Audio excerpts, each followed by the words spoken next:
Hello everyone, good afternoon from the UK, good morning if you're joining us from the US. It's my pleasure to invite you, to welcome you to Creating Connections 12, where we'll be talking about harnessing the power of meaningful alumni experiences. My name is Daniel Watts, and I am Managing Director and founder of Aluminati. And this event is one of a series of events called Creating Connections, which is our monthly event series that we present to members of the Community Builders Network, our community of people who work within communities, both in the education, enterprise and memberships. Everyone here is warmly welcome to join the Community Builders Network. You'll receive details after the event. Doing so will obviously make sure that you get invitations to future events, as well as our monthly newsletter called The Illumination, which is the latest news, events and thought leadership around creating connections. And building community. So just to let you know a bit about Aluminati, it's a company that works with various institutions around the world, providing community technologies, primarily through the provision of a community platform. It is called Illuminate, or Community Builder, and we have a short video that just gives a little bit of an introduction, particularly those who are seeing us for the first time.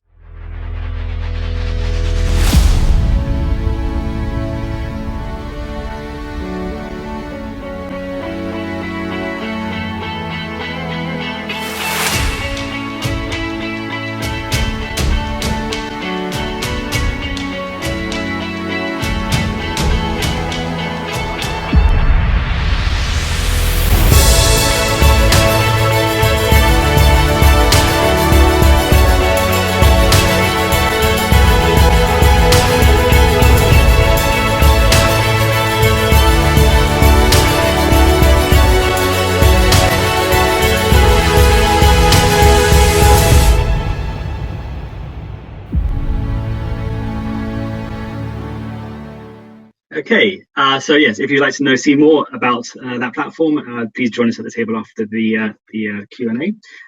But right now, I'd like to invite Lisa, our speaker, to the stage, and also Becky, who will be introducing Lisa before she starts. So Becky, over to you. Hello, everyone. Welcome. We have an excellent webinar lined up for you all today. Our speaker is Lisa Morris, the founder of Xplor, an experience design and innovation firm based here in the States in Charlotte, North Carolina. Lisa is an organizational anthropologist, experience designer, and strategist steeped in human-centered design principles and perspectives with a passion for designing experiences for people in the world of work. I'm thrilled to have her here today. Lisa was critical in the team during my time at Coca-Cola and in the development of our future alumni community and the experience strategy. Lisa was instrumental in the research phase by exploring and interviewing our alumni, retirees, and employees. She helped us analyze the information to better understand the needs of our community and our business challenges. And from there, she helped us guide the experience design for an alumni community that was grounded in insight and understanding of the alumni and the retirees. And again, I'm thrilled to have her. In this session, Lisa will share the key to engaging people through winning their hearts and in turn, business through creating meaningful experiences. Doing successfully necessitates more than adding a human layer to what we already are doing and have plans to do. It requires reframing the who, why, what, and how, and trusting in the power of a human-centered experience design approach to lead you to the best solutions for the people and the business. I'm excited for Lisa to share her experience with you all today. Lisa, thank you again so much, and I'll now hand it over to you. Becky, thank you so much for inviting me and for giving me the opportunity to speak to your community. Becky's done such a great job of introducing myself. I need to say nothing more except that I probably need to shorten some of my profile. With that being said, what I want to do is really just invite you to relax and enjoy. I promise I don't plan or try to plan to convert you to a researcher or a designer. My objective is to purely offer you how a human-centered approach can be beneficial. I assume many of you out there are community leaders, and so one of your goals, if not the foremost goal that you have, is to actually grow your community and engage your members over time. So that's what we're going to jump into today, and we're going to jump in real quickly with an exercise. So I invite you to close your eyes for a moment. And what I want you to do is envision one of your healthiest relationships today. And let's, for today's purposes, assume that's with another human. And let's define healthy as an expression that you feel your needs are being satisfied in this relationship. And the other person feels equally satisfied with the relationship, whatever that looks like. Again, both parties kind of come to a relationship with maybe some different needs that they hope to be satisfied in this relationship. So more importantly, it's really that the feeling is equally satisfying. And so what we're envisioning here is a healthy, balanced exchange felt through the experiences of each other in this relationship. So with your eyes closed for a moment, just think about this relationship. Think about how it makes you feel as you interact and experience this other individual. Think about the things that you think about. Identify the needs maybe that are being satisfied in this relationship and those that are not being satisfied, maybe intentionally or not. Great, you can open your eyes now. So why did I do that? Well, what I'm trying to help you understand, if you zoom out of your details in the role that I have as a community leader, I like to suggest that ultimately what you're really trying to do, or essentially what you're trying to do, is to create the essence of this healthy relationship with your community members. And equally important is the experience they have as part of this community, because it's the experience that validates for them whether or not this relationship, this exchange, is healthy.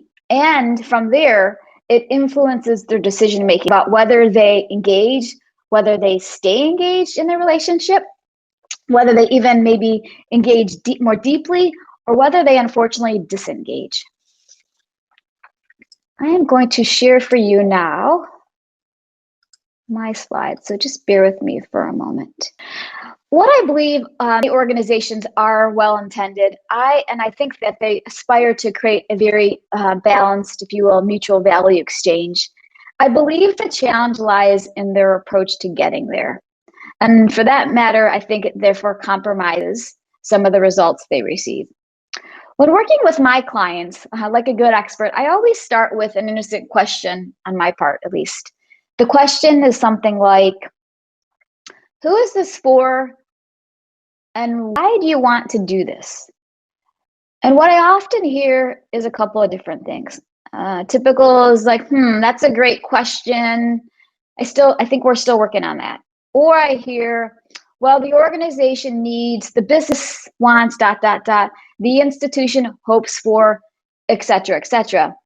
At least what comes to their minds first and foremost is in fact organization, business, institution. They usually start from work from the needs of only one side of that relationship. Again, the business, the organization, the institution, and sometimes try to frame it as the value proposition to the members. And that's really not that surprising, and I'm not trying to be critical. It's just many of us have been trained to make decisions based on what we think is best for the business and the organization first. And in this business-centric view, we engage in what I call inside-out thinking. And in inside-out thinking, not only do we know what's best for the business first, we also assume we know what's best for the members. And if we take that a bit further, the results we strive for then, unfortunately, are also very internally based and internal thinking, using our intuition, if you will, to guide us. At the end of the day, really, in many of these cases, the members, their needs, the experiences they want don't really play a leading role in our approach. And therefore, their needs aren't truly, in my opinion, considered. But we do a really great job, if you will, of kind of reverse engineering into those needs. And it is this type of thinking, and when it's prominent, that I tend to see more of a transactional relationship between the community members and the community. So what I'd like to suggest is a more balanced view. In today's world, where people have tons of choice, and as we all know, make very intentional decisions about who we spend our time with, where we spend our time, what we spend our time doing, and we have relatively a lot more agency. And finally, we live in an economy, essentially, where we as humans, and there's tons of research on this already, are to value our experiences more than the things that we possess. So with that being said, I like to offer that taking a more balanced view, a more human-centered, a more outside-in thinking approach is really beneficial in this case. And in this outside-in thinking, we don't assume. We engage our targeted members. We listen to them to learn about who they are and what they're really telling us they want. Sometimes they don't tell us exactly. We've got to interpret that as best as we can. And we are able to do that because we have spent time learning about them. And with this information, we are better able to make more informed decisions on what's best for our members as part of this community. And I think in a balanced view, this enables a stronger foundation for what I call this mutual value exchange. And that is in fact what people do want these days in their relationships with community organizations, with businesses. And I think by taking this view, we really have a wonderful opportunity to transform what can tend to be a very transactional relationship to one that is much more transformational with you, if you will, one that is about the give and the get on an even basis.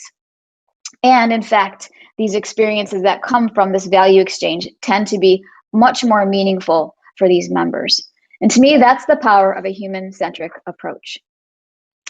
As you might have guessed, having said this as well, empathy is really core to a human-centered approach. And I know there has been lots of conversation about empathy. Brene Brown is one of those experts, and I probably don't have to remind you, but I'm going to remind you about this because it is empathy, but it's empathy in a new context. So in the context of a human-centered approach, empathy is not assumptive, nor is it judgmental. It's really, again, like all other empathy definitions, it's the ability to understand and to share the feelings of another. It requires that we walk in their shoes and in their world and see through their eyes, not our eyes. And we do this by putting aside our preconceived ideas, adopting some humility, and just sort of choosing to understand the opinions, the thoughts, and the needs of others instead. And in doing so, we open ourselves up to what is called creative possibilities. So where we might have assumed something and solved it in a certain way, by having empathy, by understanding somebody else's world, we can actually come up with some other alternatives that create a more meaningful connection with them. So I want to show you a quick video to kind of bring this importance to life. And I'm going to forewarn you, it might feel a little sad, but I promise you that it's well intended and chosen specifically for this purpose. So if I could ask for those to play the video, that would be great.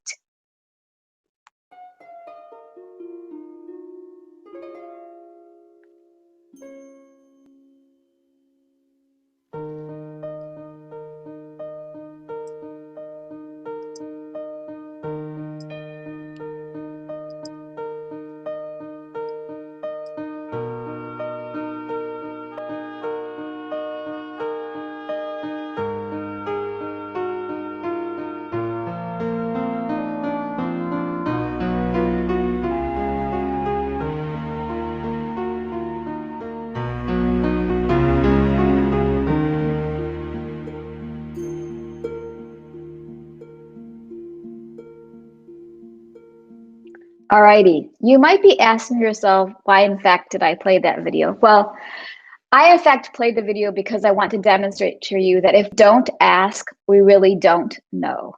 Imagine if the captions in the video were not visible. Most of us, if not all of us, would make up a story about the person. It's what our brains do. It's how we kind of survive. We would start to make the story up about why are they there? I wonder what they're going through. What might they need in the moment? I wonder who's supporting them. So you can only imagine the story that comes to mind. However, with the insight provided by the captions, what we're able to do is empathize with the individual. We're able to step into their shoes and begin to see the world from their perspective, not ours. It's this insight that I believe is so beneficial to reframe, if you will, this relationship. And this reframe is really centered to a human-centered approach. By doing the empathy work, if you will, and the listening work and the understanding work, we create a stronger foundation for a mutual value exchange. When taking a human-centered approach, as you can see, we have the opportunity now to reframe the relationship. That involves reframing the who, the why, and the what. And with this approach, unlike other approaches, the who informs the why, and the who and the why inform the what. In other approaches, it actually is the why, and then the who and the what, or sometimes the what, the why, and the who. So again, in this approach, it's the who that informs the why, and the who and the why that inform the what. So let's dig a little bit deeper into each of these reframes. If we start with the who, this, as I mentioned, is really about constantly engaging in empathy and reframing the who from maybe the business, as an example, to the individuals, asking the right questions and kind of always being curious. And some of the things that are involved when we apply a human-centered design approach in the who is we begin to think about all the possible ranges of members as individuals with different goals and needs. So this is not about a one-size-fits-all. It's really about engaging with these individuals and speaking to them to understand their diverse needs and wants and being able to see them as they are. And by understanding that information and gathering that information, we can empathize with them and begin to think about living in their world and seeing the community through their eyes. That's what reframing the who really involves. If we think about the next stage, which is reframing the why, this is where we know the who and we start to tackle what I refer to as a two-sided why. So what's in it for the members? That's where we start. And then moving from what's in it for the members to what are the business benefits or the organization or the institutional benefits that can be achieved through this relationship. And again, one of the activities that are involved in reframing the why is by understanding that continuum of member needs and understanding the business benefits of those. Let's just assume that you have, if you will, 5 different groups or archetypes of members. Some want a very sort of transformational kind of exchange. Some really want maybe a tactical exchange. And there's nothing wrong with either of those. It just helps you understand that on the opposite side of that value exchange, from a tactical versus a transformational perspective, what business benefits can be realized, all of which are equally important.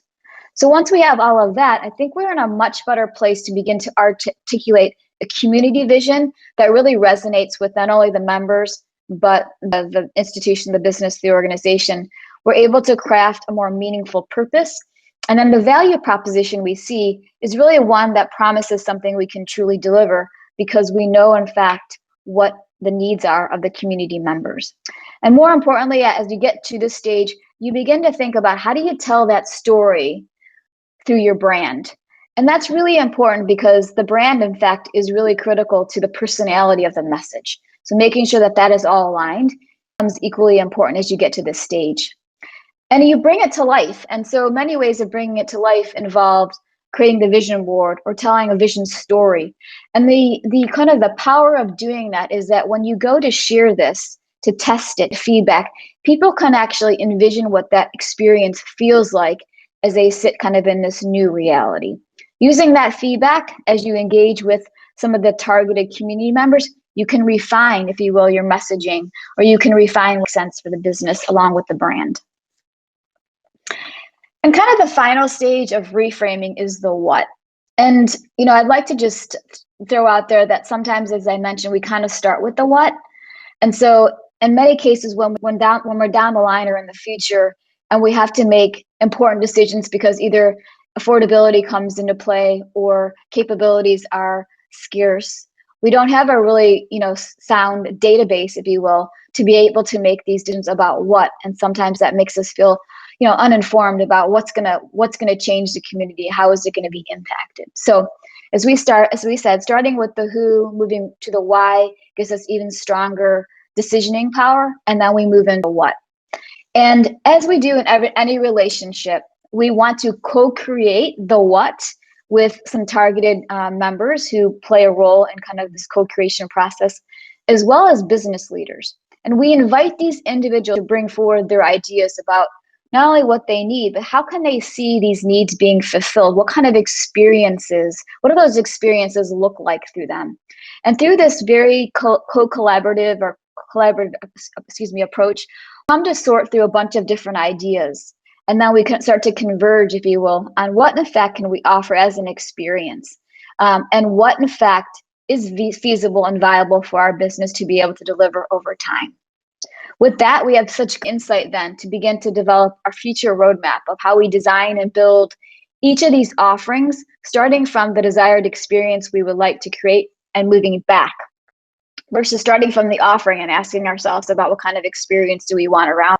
It's really the best way in this case to start with an experience first and then take it from there. And then that gives you the opportunity to test and iterate as you release these smaller pieces, if you will, of your overall end-to-end offering. And then there, it's really about choreographing or staging, if you will, the end-to-end member experience with, thinking about their journey as they join, think about their journey as they continue to engage and participate in different offerings, and think about how they may in fact leave and maybe rejoin at a time where they have that opportunity. So this is all about how you bring the who, the why, and the what together in a reframed perspective. And I honestly believe, although obviously I'm probably a little bit biased, that this human-centered approach is really, really important when you're trying to engage and really grow, if you will, your community even more so. I know that was really high level. It was intended to be, but really what I hope that you've been able to take away from this is how a human-centered approach might involve a different sequence. It might involve you asking different questions or seeing through somebody else's eyes, and that it's piqued your interest enough to maybe think about it as you either are creating your community or evolving it. I want to just let you know, I really only touched on some of the human-centered design concepts, and there's a whole lot more that you can explore on that. But again, human-centered design is really rooted in those actual needs of the people, as I've mentioned, and they're developing solutions to problems that involve the human all along the way. So as you can see, in understanding the who, we engaged targeted members, and understanding the why, we engaged both targeted members and representatives from the organization, the institution, and the business, so we can get to that two-sided why.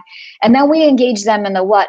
When you engage people that are actually going to be part of your community and what you're going to deliver, they almost solve the problem, if you will, for you. They come up with the most creative ideas in which they can actually have a role in, and that's how you get true engagement. So final question might be, so how do you have proof that this approach actually works or is even better? All I really would tell you is that organizations such like Warby Parker and Fab and Airbnb and Pinterest, they're all design driven. They've actually proven that being human-centered or taking a human-centered design approach as they think about their consumers or their customers or even their employees is really what drives overall growth for them. So thanks for listening. It's just kind of interesting because I can't see your faces and all. I hope this was informative for you, and I look forward to your questions. Hi, Lisa. Thank you so much for that. I found that fascinating. And yeah, you can't see their faces, but hopefully soon you will be able to meet a few of them at the speakers table. I really enjoyed the themes that you brought to life there. The start with why and understand the why. Obviously, that made probably most famous by that TED talk by Simon Sinek and the Golden Circle, really getting to the crux of the meaning. And we've actually been going through this process with Aluminati as well. I think the championing of the human versus the organization is something which is constantly, I think, a necessary tension that needs to be resolved. Obviously, both of them matter, but I think perhaps we forget the humans sometimes in the conversations. And then I actually had a question for you, if I might jump to the queue, as it were, which is about those deeper conversations that you have with the members. And I find often that people are swaying towards, the survey. Let's just ask everyone and get them to fill in the long form, and that way we'll have a nice little big sample size, and we can be confident about what people want. But that actually misses out those deeper conversations where actually you're really having a conversation as opposed to getting people to do a multiple choice question. How do you think it's best to convince and convey the value of actually, not necessarily ditching the survey, but actually spending some time, even if it's only a sample size of 10 or 20 people, that those are actually really worthwhile data points to inform the strategy? Yeah, I think what I see in my work is, the quantitative side of this is important at times, but I think the qualitative is equally as important, because you can't read emotion, so to speak, in a survey. You can't read the body language, if you will, in a survey. And when you engage people in a conversation, they actually don't feel like you're just trying to get data after them.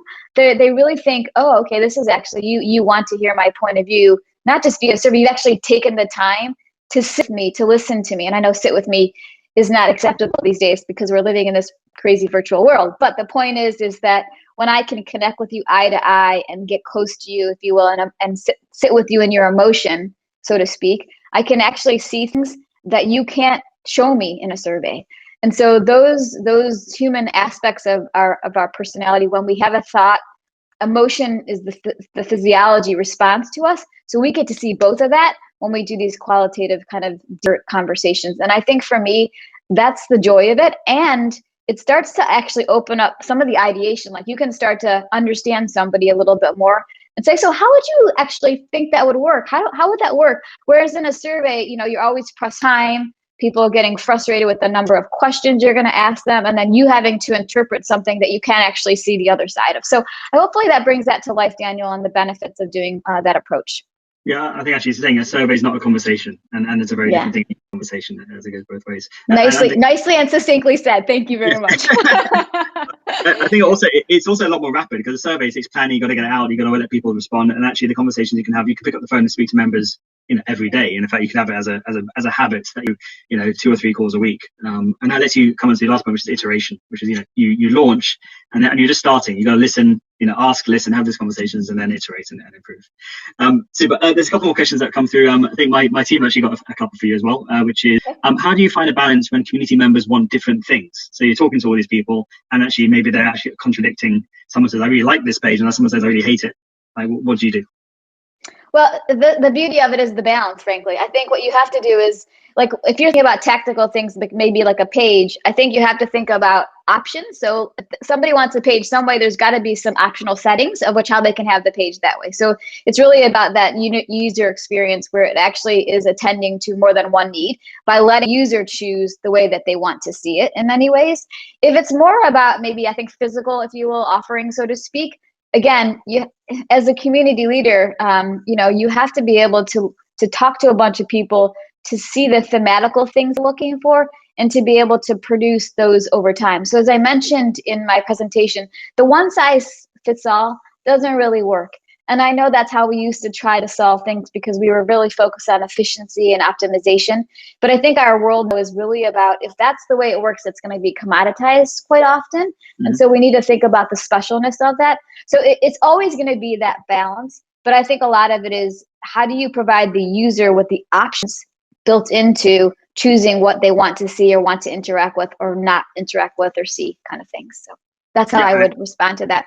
So it basically boils down to understanding your users and that they're humans and they have very, very tasty preferences and trying to meet those preferences through. And and what they like one day might not like tomorrow, and what they need today they may not need tomorrow. So we are complex human beings, and therefore our solutions these days need to be taking that into consideration, I think. Yeah, absolutely. No, I agree. One coming from Elizabeth from Cambridge University. Do you ever find that what members think they like or want and how they behave doesn't play out in the data, and how do you resolve that? So answer yes. That's the whole lovely human complexity thing. I generally think it's really about, sometimes we read it literally, and I think it's about sitting with it and putting ourselves in their shoes where we begin to understand beyond what the data is telling, what is the intuition now telling us? So we don't start with intuition. We read data, we sit with it, we empathize with the individual. Then it's intuition that we allow them to use from that basis. So, and by the way, the great idea here is that you iterate. So you might actually release something that doesn't actually hit as well as you thought it's going to be, and then you work on it and refine it further and get that feedback. So that's how I like to balance it. I don't think it's never about perfect, because that's never going to happen. Not 100% of the people are 100% of everything we do, right? And so I think a little bit is trying to find that balance, but getting evidence, if you will, that shows you whether there's really a disconnect or is it an intuitive disconnect. It reminds me a bit of science, where the observations and the data, when they don't match, that's actually the most fascinating part of science. And actually trying to work out, like, if everyone's saying that they want X, Y, Z, but no one's actually using X, Y, Z, there's something really interesting going on there.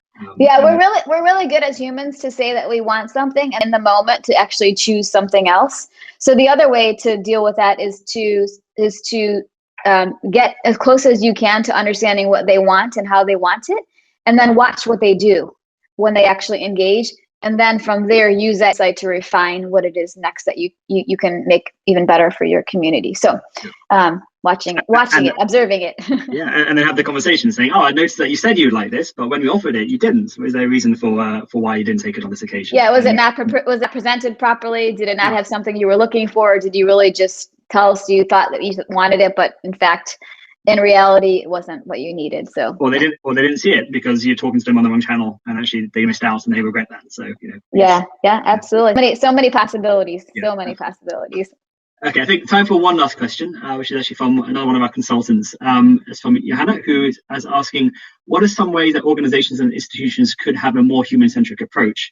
Are there any quick wins, Are there any examples that you could share of this?